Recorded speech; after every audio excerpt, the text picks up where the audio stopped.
Good morning, dear students. Welcome back to our lesson that is Management of Natural Resources. In our previous topic, we have seen the importance of forest. The topic was forest and wildlife.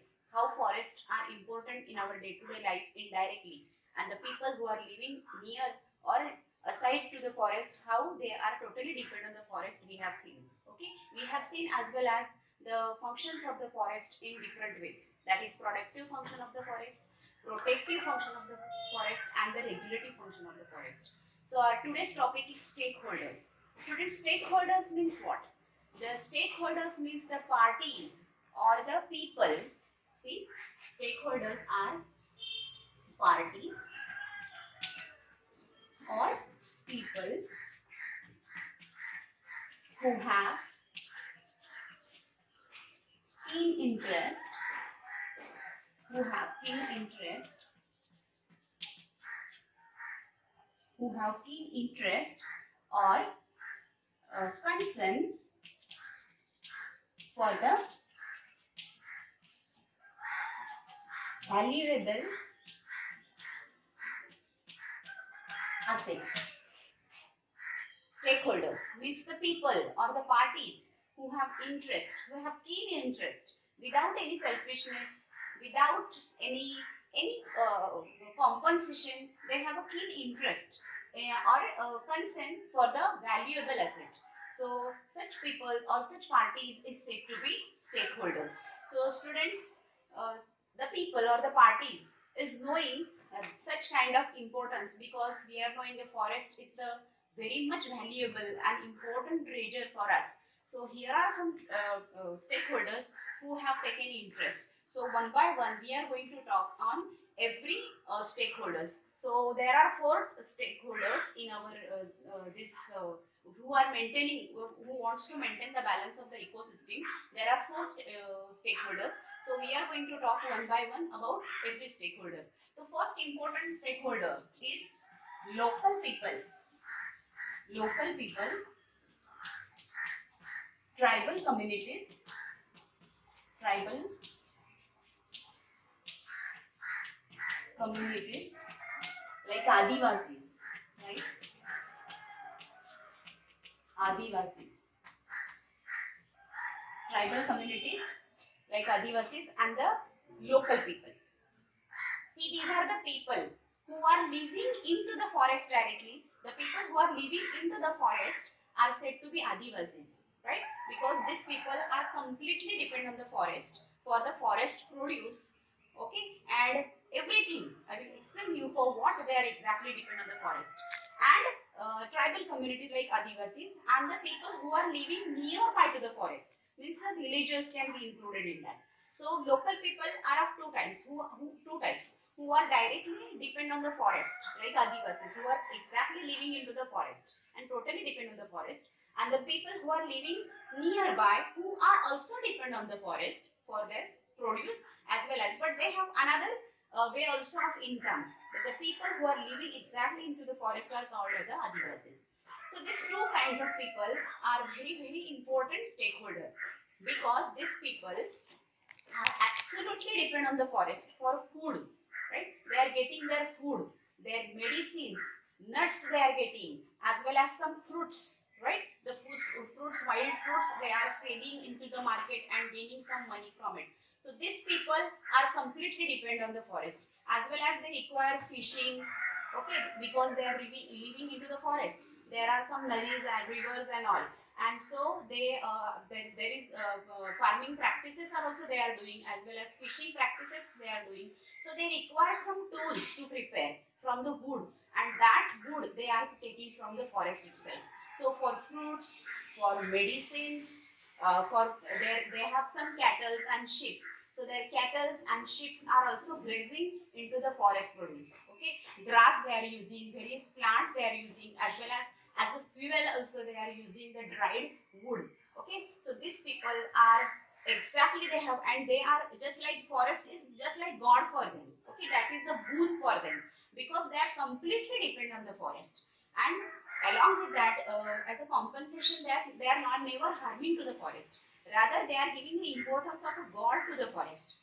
Because see students, you might be knowing the concept of Devrai, Devrai is the concept. Devrai means what? Students, you are quite acquainted with the word Amrai, right? Amrai means here all the mango trees are grown. Okay, mango trees are grown and we are cultivated mango trees and harvesting them and taking the income from them. So here is a Devrai concept which is carried by the Adivasi people or the tribal communities who are living into the forest. Devrai means a particular area of a land. Okay, particular area of a land which is covered by trees and all that is called as a forest. And the people are given importance, means they feel here God is living, and so not a single leaf or a fruit they are cutting off of it. Even that is blind faith, or maybe according to them it's a faith or it's a God according to them, but they are not touching. So in this manner, what happens? They are trying to conserve the forest. These practices, Devrai practices, and there are various Devrais into the forest. So by Devrai practices, what happens? Indirectly, it leads to the conservation of the nature. It leads to develop or to maintain various types of plants and animals. Like this practices is important to keep our treasure like forest. Various kinds of species of plants can be saved by this method. So this Devrai concept is very good, and which is followed by the tribal communities. So these tribal communities are having interest only to save the forest. They are never exploiting the forest. From whatever the things they are getting from the forest, they use it, and they are never cutting down, means they are never following the practices of deforestation. Little amount they are taking, or they are covering the land for their cropping pattern, little bit but not much more. Okay, so this is very important stakeholder in among the four stakeholder, that is local people, tribal communities who have keen interest to save the forest only. Now we will go for our next stakeholder. Next stakeholder who has also have a concern only, who do not have much love, or who have concern for the forest produced only. So that stakeholder is called as a forest department. See, before the India was dependent, means whenever the Britishers came into the India, they took over the charge of the forest because our country is rich in biodiversity. They were knowing. So they came just for the business only. We are knowing for the spices business, or the because they were knowing this plant or this soil is good for various for the cultivation process. Okay, so what they did, the people they came into the India. Britishers came into the India. They took the charge of the forest. They ignored the people. They have given very less area of the forest to the local people, and they completely ignore to the local people and the Adivasi people. They have tried to remove those people from the forest, given a very small area of a land, and ask them to do their daily course of depend on that forest. And what they did, they have tried to cover the land. They were trying to cover the land by following the practices of deforestation. When they cutting down the plant, and monoculture cultivation practice they followed, means what they did, they have only grown a specific kind of a plants into that, such as teak, pine, devdar and oak, which is used for the various industries, like furniture industries, means for the paper sawmill industry, as well as for the paper, as well as for the the equipments which is used for the playing, right? So they require some raw material, raw wood. That industry they require paper mill, sawmill, for they require some various amounts of wood. And so what they did, they cut down they clear the vegetation which was already, and the condition is that that everything was has a lot of biodiversity. Various kinds of plants and animal species were present in that.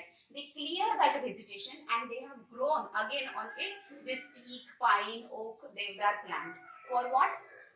For their purposes, to sell those purposes and to get a good yield from it. So they did this and they ignored the basic needs of the local people. Understood? But what happened after they gave, means when they went from here in the independent area, in the independent India, what happened? Are this forest department, which is the department from the government. This department is designed for the government. This department also did the same. They also ignored the needs of the basic people who were living into the forest. They also did not trying to interfere to those people into the forest who were actually the nature lover. So they also ignored them. And there was a conflict between that. In future topic I am going to explain you, there was a conflict between the government, between the forest department and the local people, because local people were completely dependent on the forest. They did not have any other source of the income, so they are completely dependent.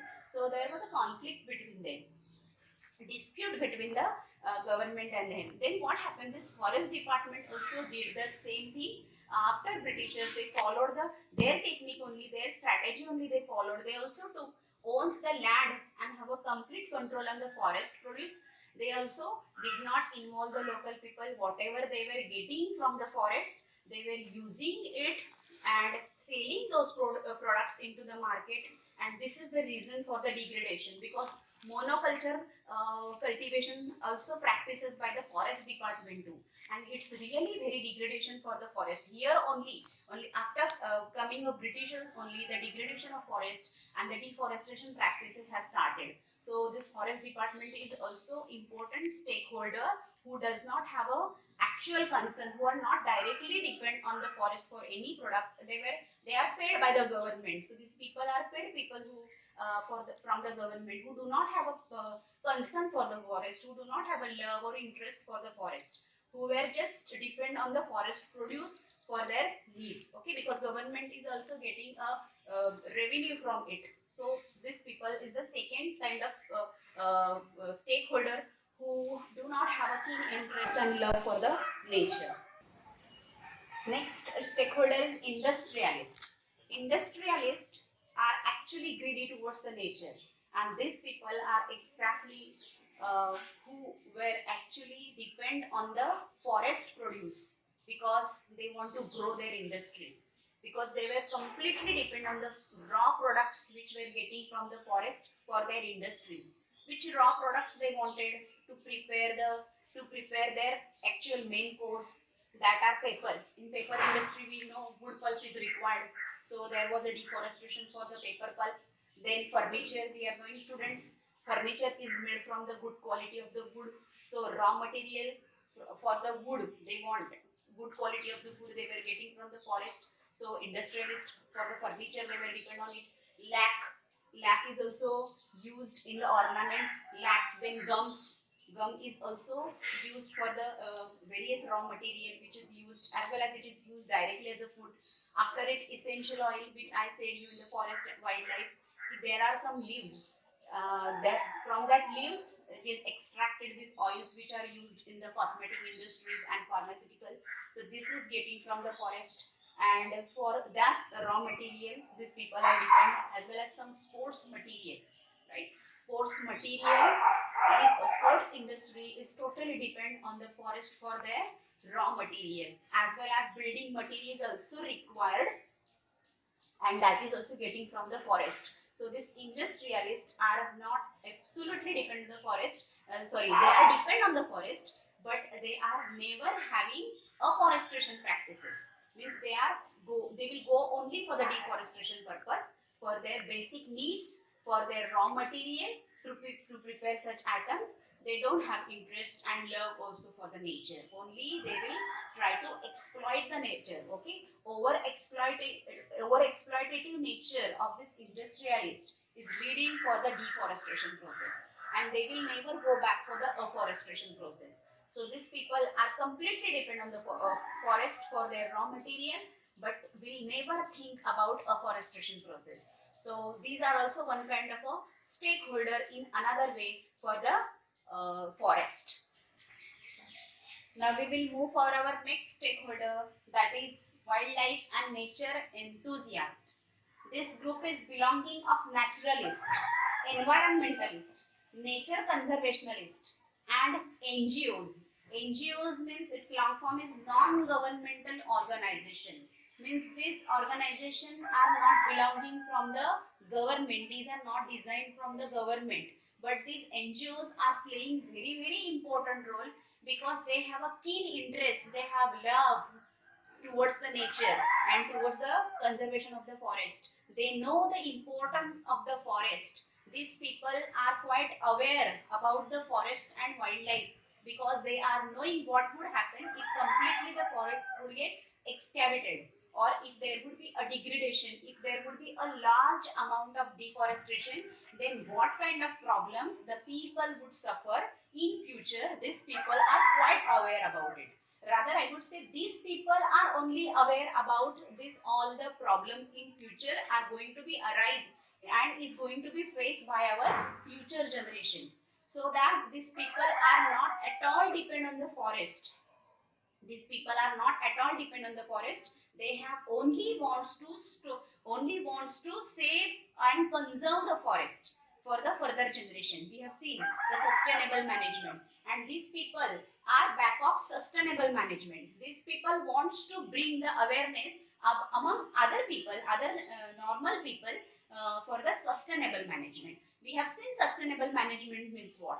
Means we have to also use the forest produce, at the same time we have to keep it for the next generation without harming the forest. So these people are really playing an important role, because for not basic need, for nothing these people are dependent on the forest, who are learned, quite educated people, and they have some NGOs like I would like to mention you, that is WWF, means World Wide Fund for Nature.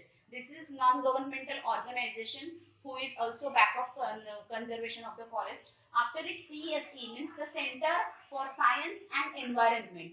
This NGO also back of conservation of the forest. After it, IUCN means International Union for Conservation of Nature and Natural Resources. So here are some non-governmental organizations who have a keen interest and love for the nature, who know the importance of it. Students, you might be knowing the Tiger Bachao Andolan, Save Tiger.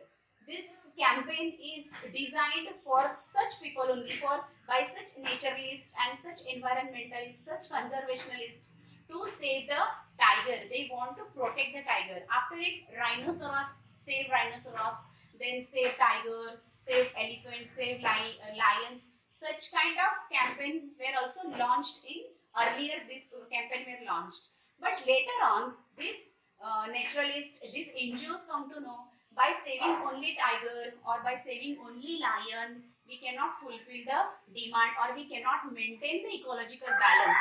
So to maintain the ecological balance, only saving tiger and elephant, we cannot maintain the ecological balance. So for it, we have to balance the ecological balance, we have to maintain, and for that sake, we have to save, conserve the very measurable treasure for us, that is forest and wildlife. So these people are now back off to save the entire forest. They don't want to save only tiger and lion. Now these people are back off to save the entire. They want to save this measurable treasure, that is forest. So this is the fourth group of the stakeholder, which is really playing an important role. So here I have completed all the stakeholders. Tomorrow we will see the interference of the local people and the conflict between the government and the local people. How does it take in place? And see students, it's my kind request for you all, read the same topic from your textbook and go for it. Thank you very much.